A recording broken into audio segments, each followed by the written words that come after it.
This video is sponsored in part by my supporters. For exclusive videos, referrals, and more, check out Patreon down below. I began covering Star Citizen in some form back in 2018. I started out making retrospective videos which reviewed the weekly shows from a year prior to determine if any progress was actually being made with Star Citizen. But I was not ready for just how deep that would get over the next few years. By the way, please don't go watch those videos, please. That was almost 5 years ago now. Since then, I've gone through the usual cycle of rabid interest in the game, predictions that ended up being true 10% of the time, constant disappointments from the other 90%, some hype, further disappointment, and finally leveled out into a calm but collected understanding, mostly. Game development is hard, building companies is hard, and pleasing the masses is hard. Trying to do all three of these things at the same time on a global scale from zero, relatively speaking, probably shouldn't be attempted. But here we are, and I've been covering it virtually every day of every week of the last 4 years. And I think it's given me a good amount of clarity on the project and the company building it that I'd like to share with you. This video will be a bit different. It'll be more of a candid presentations of these things I've learned over the last few years, both good and bad, as well as how I'm feeling about it all. Many of you have already come to these conclusions, but hopefully I can add some more context. If you'd like to support this work, my family, and future content, consider subscribing or joining on Patreon for more exclusive videos like this. And thank you for coming to my Tomato Talk.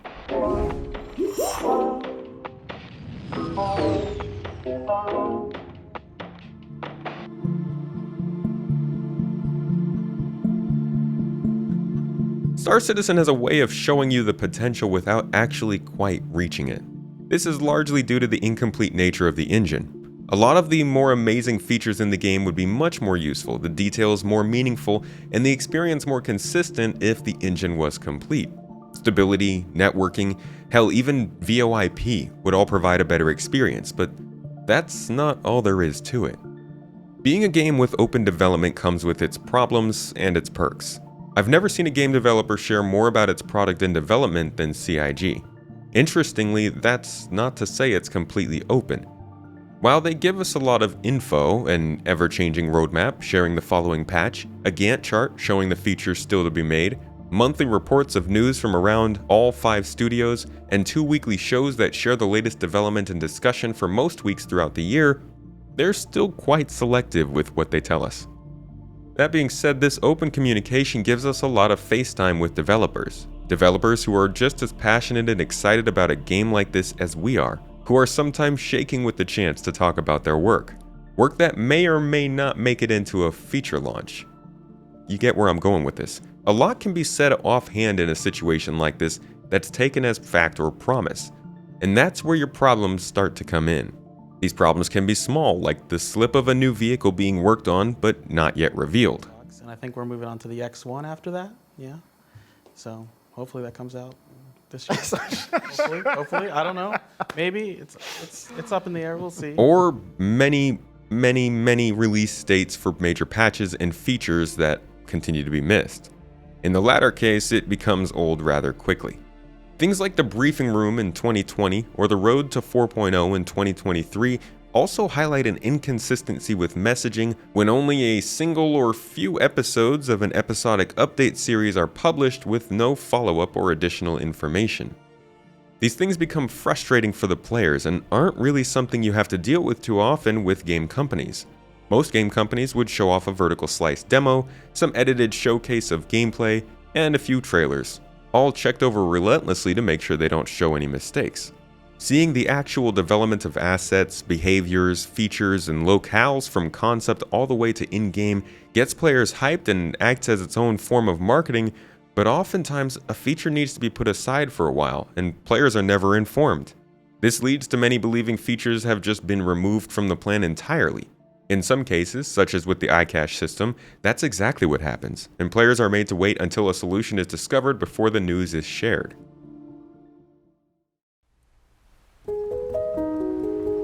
The communication surrounding this project is the best and worst part of it. Over my 4 years covering the game, it has gotten better in some areas and worse in others. And while I appreciate the devs' excitement and their willingness to share things with us, as well as the company's openness with these different types of videos and updates, A big part of the communication is both the consistency following up on those things and clarifications when those things don't turn out in due time, in the name of open development. But if you haven't noticed, there is one thing that has always remained the same throughout all of this communication since I started covering the game: optimism. Soon is not just a word with this game, it's a philosophy.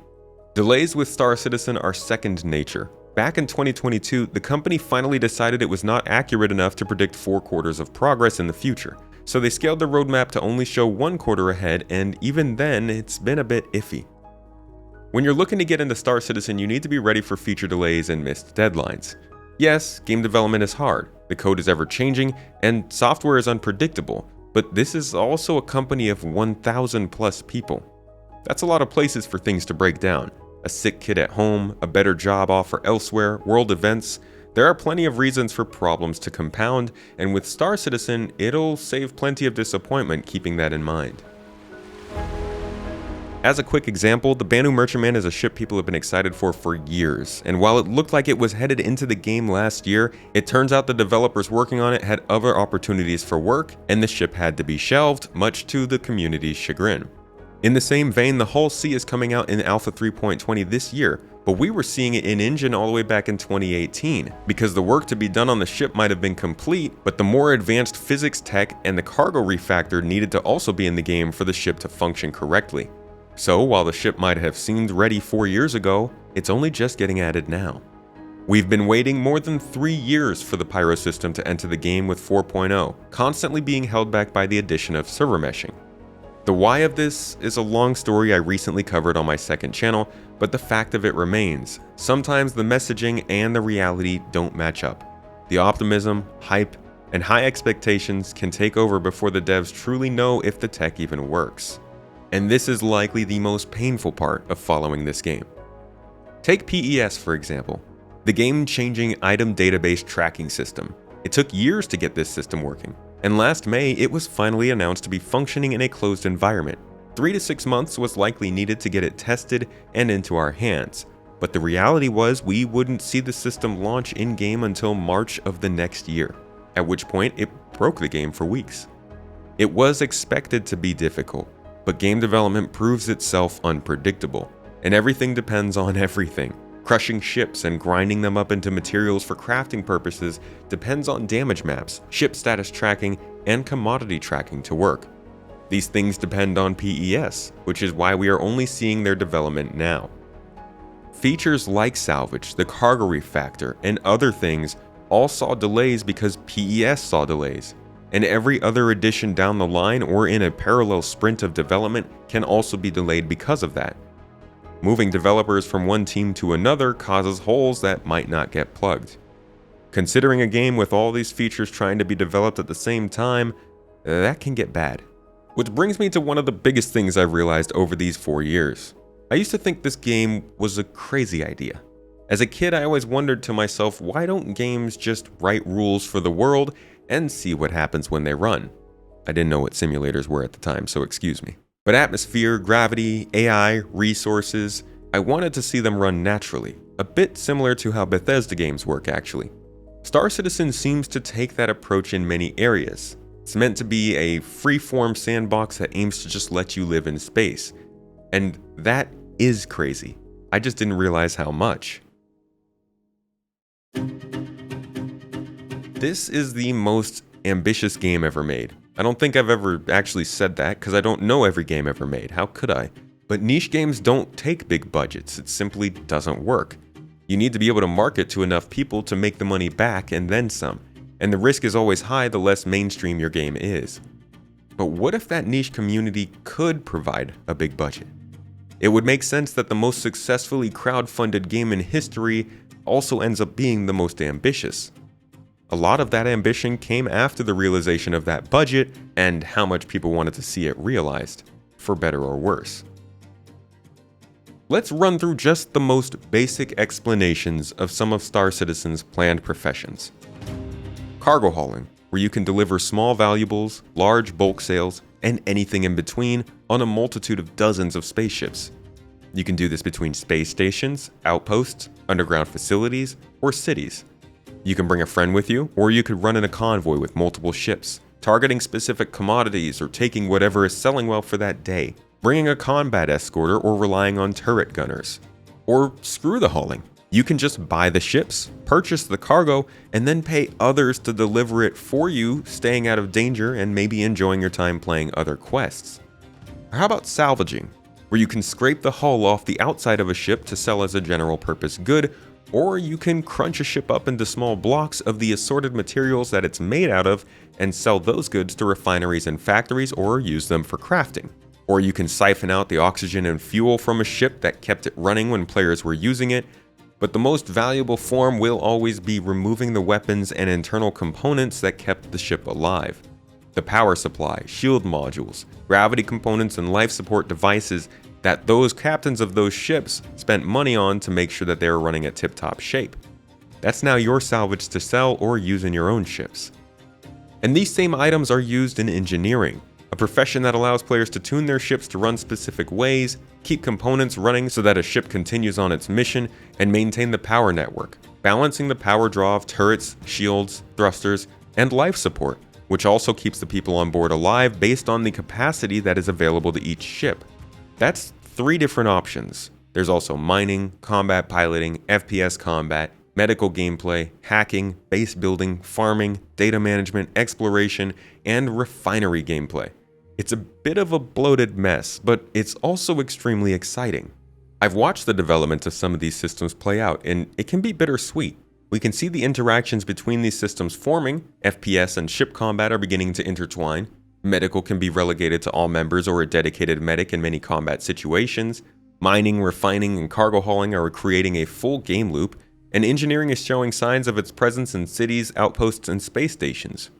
The work is coming along, especially over the last 2 years, but it is often a very basic implementation for the sake of an alpha that doesn't progress much further. See, the game right now is not the game we'll be playing, so most features aren't being made for the game right now. This can get very annoying for players who just want to have some fun and enjoy the features we have, but it sometimes feels like the game doesn't even want to be enjoyed.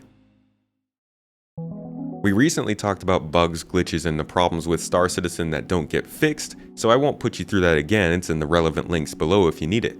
But features don't get fixed or completed because they just need to be built enough for players to test them and confirm the fundamentals work with the game.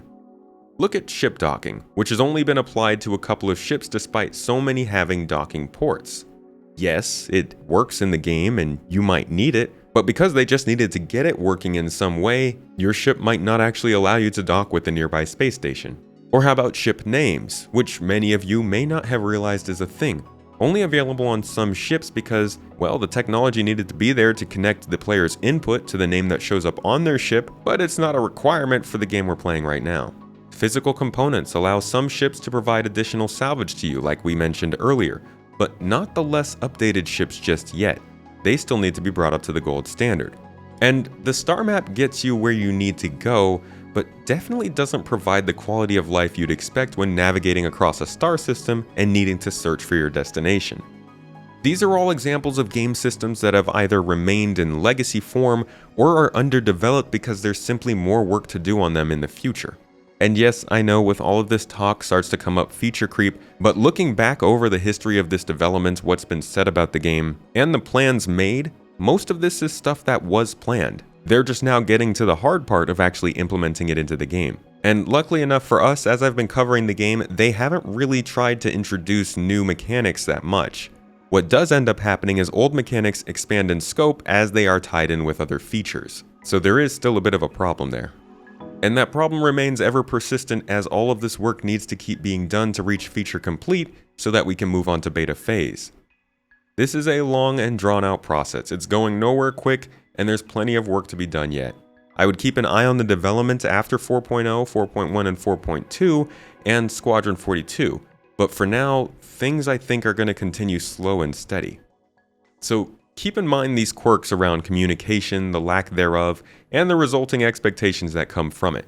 Star Citizen is a wild ride to follow. You never know what's going to happen and there's still a lot to do. There's so much potential with Star Citizen. You can see it everywhere you look, but frustratingly, it's going to take a while to fully realize. We haven't even talked about the entirely separate single-player space military story being developed at the same time.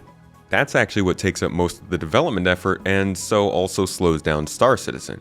But ultimately, this combination of open communication, a game engine that takes so much effort to build, the complexity of the game, and the excitement and optimism that surrounds it leads to heightened expectations and frustrations in features and timelines. What they're doing is truly unique, difficult to replicate, overly ambitious, and a bit of a roller coaster. I don't think anybody can say specifically what this game will end up being outside of those building it, nor can anybody apply a reasonable timeline. There's no doubt in my mind Star Citizen will become an incredibly interesting experience for those who like space sims, but it will continue to be a slow and frustrating crawl for the foreseeable future, and it may not be everything we want it to be, or even everything they've said it will be. It's a moonshot project, and we're all really just along for the ride.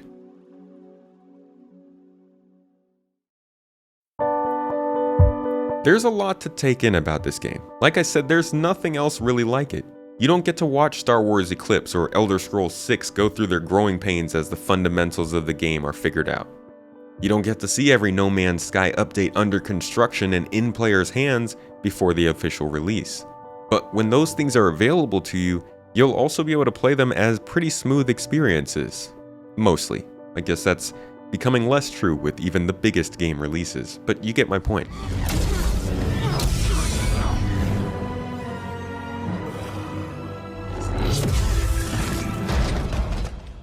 Star Citizen is not for everyone. Even in its final form it won't be, but right now most people should not be playing it. I tell people every single week on my stream to stop playing the game, because for some people it is too slow, frustrating, and oftentimes broken. Many are here for what the game will become. It doesn't mean that you need to play it constantly until then if it causes you frustration. And that's my main message after 4 years of covering this game. Beyond the hype, tempering expectations, fun gameplay, informative panels, shows, conventions, annoying marketing, the most important thing is your own enjoyment. If the game is frustrating you, taking too long, or just not what you're interested in at the moment, play the other great games on the market. Check in occasionally here on YouTube to get the latest. The game's not going anywhere.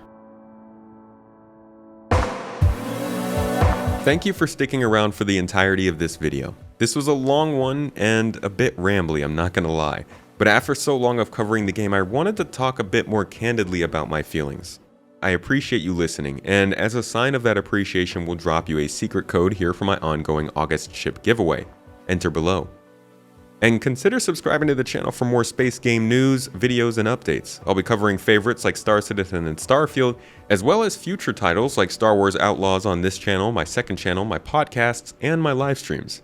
And if you really want to get into discussion or play with the group, jump on our Discord or join our Star Citizen org below. Finally, if you want more in-depth videos like this every month, you can become a supporter on Patreon for monthly exclusives, behind-the-scene updates, and your referral code in our own randomizer. I really hope you were able to learn something new from this video. Thank you again for watching, and I'll catch you in the next one.